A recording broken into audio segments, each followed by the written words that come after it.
Om aan te sluit by gister se vraag wil ek net sê, jy weet, dat omdat ons sit met hierdie volle waarheid in ons, almal sit daarmee, weet ons wanneer ons verkeerd optree, ons weet wanneer ons verkeerd reageer.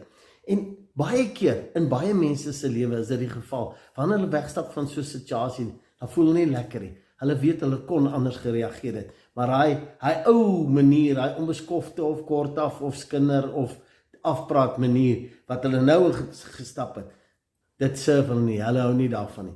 Maar dan voel hulle sleg en besluit, ek gaan dit nie doen nie. Maar jy sien, die probleem is, ons wil baie keer in die hitte van die stryd, dan reageer ons en voel ons ek moes nie, en dan wil ons probeer verander. Nee, verandering in jou lewe het 'n paar vereistes. Nommer 1 is, 'n ou moet besef, dat ek sit met 'n probleem, ek is negatief, of ek is minderwaardig, of 'n verwerper, en ek reageer daarin, en deur dit kan ek ander mense seermaak en wegstoot van my af, en ek mis op die einde, mis ek joy